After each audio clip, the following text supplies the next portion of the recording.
KNN 뉴스에 시작합니다. 2030 부산월드 엑스포 홍보대사를 맡은 BTS가 글로벌 콘서트를 부산에서 개최하기로 하는 등 전폭적인 지원에 나섭니다. 네, 국제 박람회 기구의 현지 실사 때 BTS 멤버가 직접 안내에 나서고 경쟁 프레젠테이션에서 홍보대사 역할도 맡기로 했습니다. 김성기 기자입니다. 2030 부산 월드엑스포 홍보대사를 맡은 BTS가 부산시와 업무 협약을 맺고 구체적인 활동 계획을 밝혔습니다. 먼저 엑스포 유치를 기원하는 글로벌 콘서트를 부산에서 개최합니다. 개최지 투표권을 가진 170개 회원국 특성을 살린 맞춤형 유치 교섭 활동에도 동참합니다. 또 내년 초 실사단 부산 방문 때 BTS 멤버가 직접 현장을 안내하고 경쟁 프리젠테이션에도 홍보대사 역할을 맡기로 했습니다. 특히 내년 11월 2030년 엑스포 개최지 선정 투표 때는 부산 개최 지지를 요청하는 메시지를 전달하기로 했습니다. 또한 이를 통해서 부산시 발전은 물론 K컬처의 발전, 더 나아가서 또 지역사회 문화 발전에 기여할 수 있으면 영광이고 그를 희망하고 있습니다. 이 밖에 SNS 등을 통한 국내외 홍보 활동에도 적극 협조하기로 했습니다. 이 같은 BTS의 통 큰 협조에는 국민의힘 장제원 의원이 역할을 한 것으로 알려졌습니다. 프랑스 파리 유치 활동을 마치고 돌아온 박형준 시장은 2차 경쟁 PT에서 한국이 가장 강자라는 인식을 심어줬다며 대통령이 나토 정상회의에서 유치 활동을 해준다면 부산 엑스포에 대한 관심이 더 높아질 것으로 기대했습니다.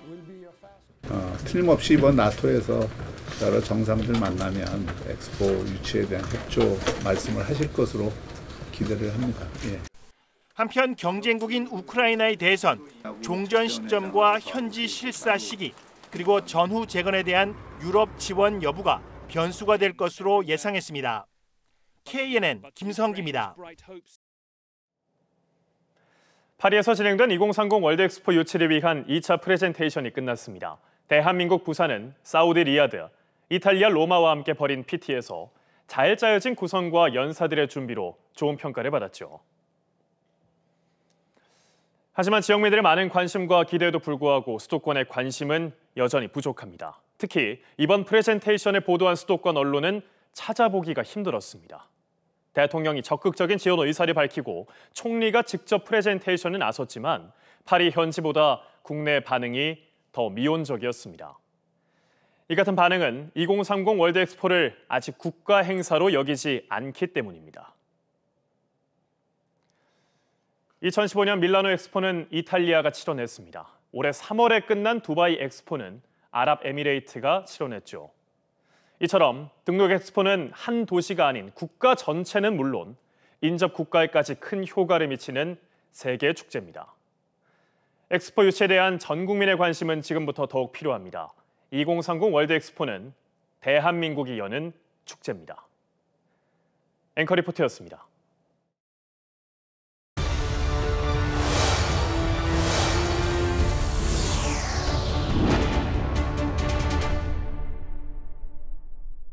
네, 올해는 봄, 여름 할 것 없이 대형 산불이 유난히 많았습니다. 저희는 산불 예방을 위해 산림청이 수십 년 넘게 실시하고 있는 숲 가꾸기 사업을 짚어봤습니다. KNN 기획 시리즈 누구를 위한 숲 가꾸기인가? 오늘은 그 첫 번째 순서로 숲 가꾸기의 산불 예방 효능에 대해 취재했습니다. 최한솔 기자입니다.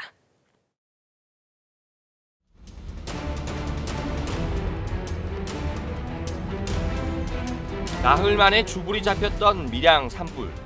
이 피해 면적 760여 헥타르, 축구장 1,090개 규모의 초대형 산불입니다. 그런데 불길이 번졌던 산자락에 여전히 푸르른 숲이 보입니다. 이 상록 화렵수림입니다. 여기 보시면 불이 시꺼멓게 옮겨붙다가 바로 뒤부터는 상록 화렵수림 경계 지점입니다. 이 지표면도 불에 옮겨붙지 않은 것을 확인할 수가 있고요. 이 나뭇잎들도 푸르게 그대로 자라나 있습니다. 나흘 넘게 불이 났지만 나무에는 불이 붙지 않았습니다. 소나무로 대표되는 침엽수와는 달리 기름 성분이 없고 나무 속에 수분이 있어 불에 타지 않았습니다. 나갈파랍수림 같은 경우는 젖어 있는 상태이기 때문에 산불을 확산시키지 못하고 오히려 화렵수림을 만났을 때 산불이 꺼지게 되는 그러한 효과를 보이게 되는 거죠. 또 다른 경사면 불에 그을린 소나무들만 듬성듬성 남아 있습니다. 2년 전 숲가꾸기 사업으로 화렵수들이 제거된 지점입니다. 똑같은 밀양 산불인데도 이렇게 숲가꾸기가 진행된 곳은 이 지표면은 물론 이 나무의 상층부와 잎들까지도 모두 다 불에 타버린 상태입니다. 이 산림청이 지자체로 예산을 내려보내 매년 해오고 있는 숲가꾸기 사업. 산림청 예산으로 실시되는 숲가꾸기 사업은 큰 나무들 사이에 하층부 식생을 베어내는 작업으로 소나무 주변 화렵수들이 제거 대상입니다. 이 사업의 주 목적은 산불 예방입니다. 이 나무 사이의 밀도를 줄여 불이 옮겨붙는 범위와 속도를 낮춘다는 이유입니다. 하지만 정작 산불이 나자 결과는 정반대였습니다. 숲가꾸기 안 한 곳은 막연하게 보기에는 연료가 많아서 불이 번질 것 같이 보이지만 숲가꾸기 안 한 곳에서는 살아있는 나무가 밀식돼 있잖아요. 그러면 습도가 높아집니다. 공기 유통을 막습니다. 오히려 산불에는 숲가꾸기 했는 것이 불쏘시개 역할하고 산소 공급이 원활해서 더. 이에 대해 산림청은 숲가꾸기의 산불 예방 효능은 산불 시뮬레이션을 통해 이미 검증이 됐다고 답했습니다. 하지만 이는 모든 나무가 불에 탄다는 가정 아래 얻은 결론입니다.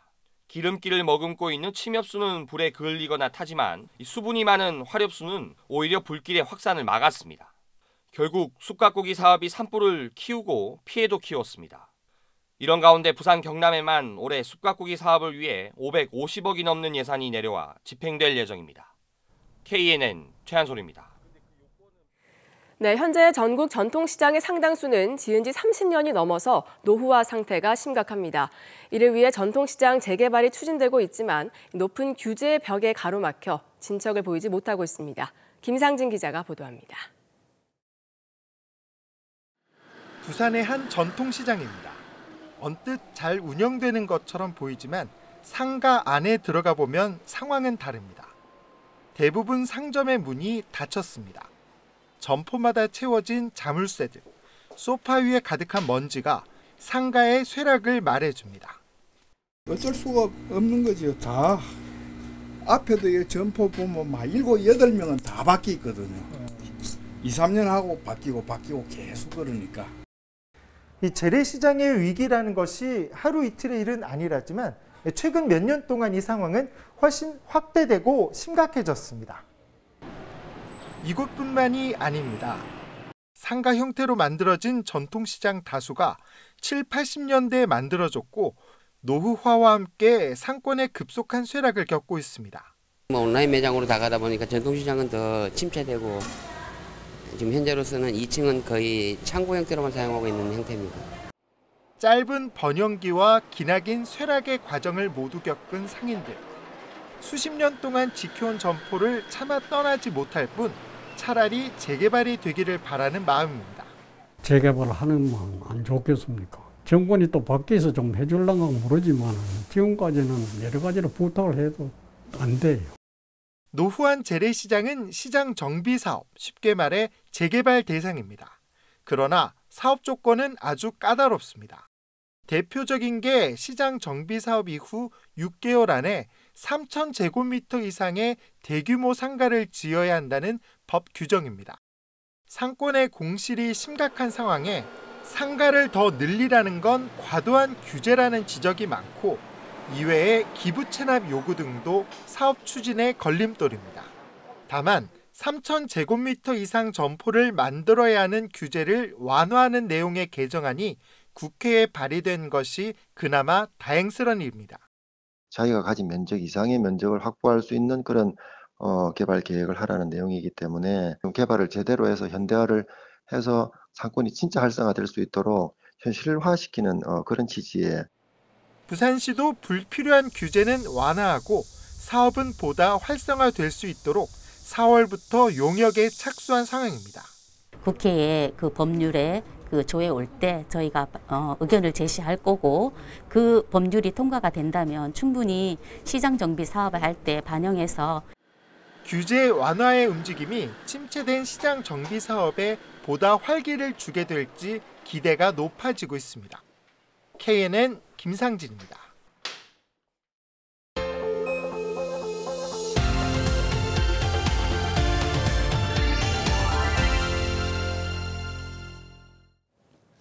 판에 박힌 듯 똑같은 행사장에 감성을 더하고 여기에 친환경까지 생각한 청년들이 있습니다.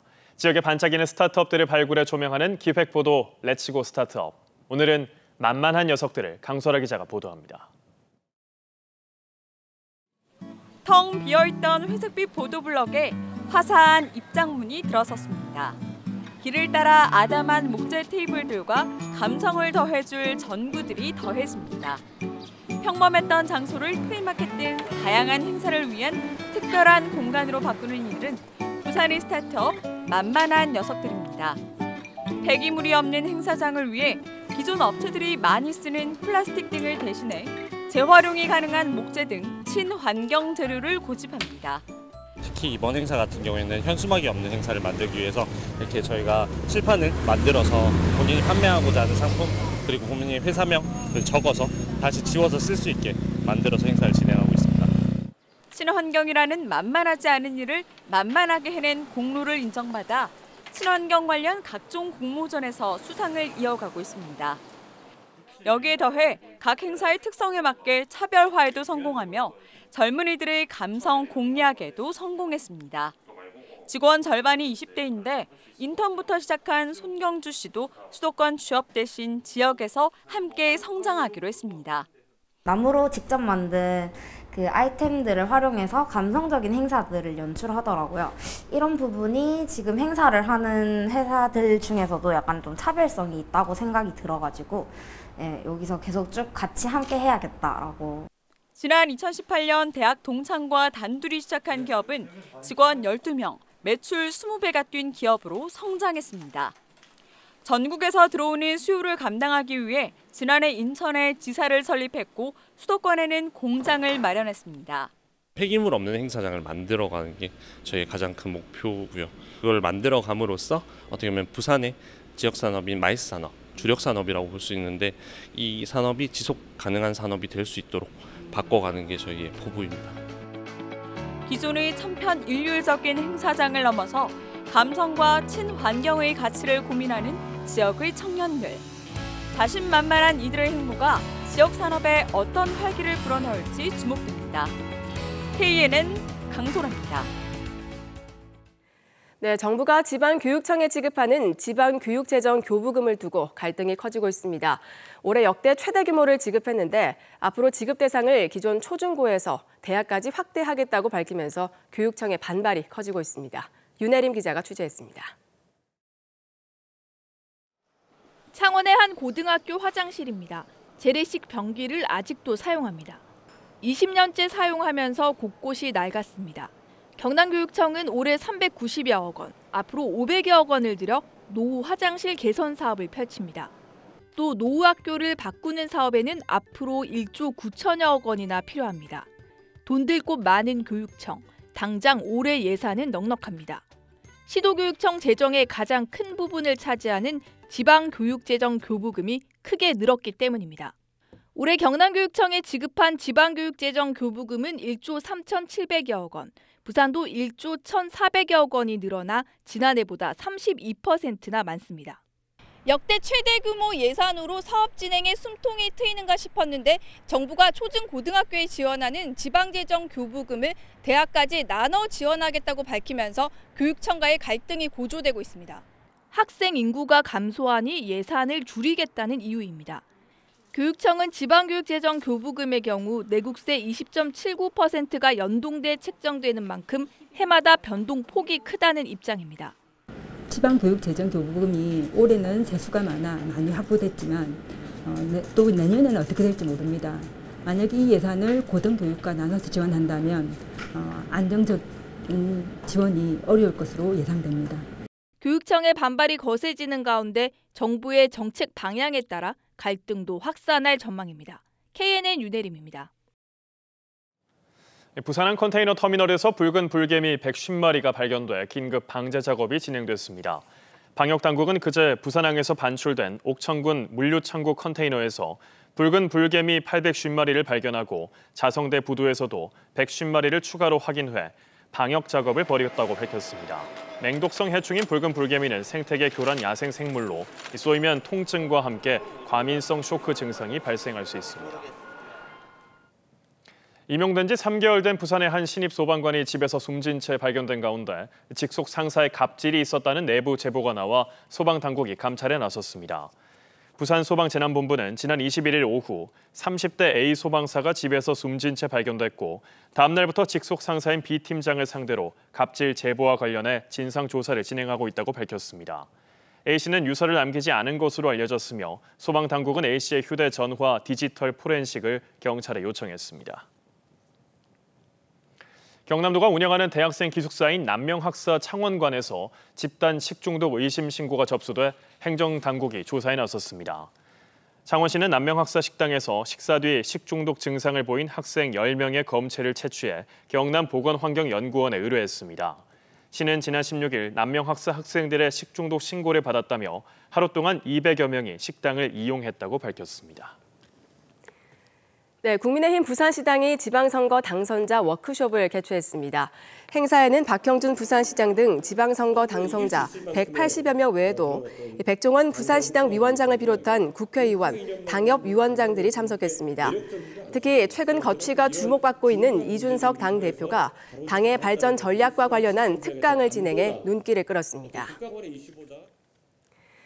지난 14일 세계 헌혈자의 날을 기념하고 헌혈 문화를 확산하기 위한 헌혈 참여 행사가 오늘 부산 에이펙 기후센터에서 열렸습니다. 코로나19로 발생했던 혈액 수급 위기가 재발하는 것을 막기 위해 열린 이번 행사에는 에이펙 기후센터 등 부산 센텀 지구 16개 공공기관의 직원 100여 명이 참여했습니다.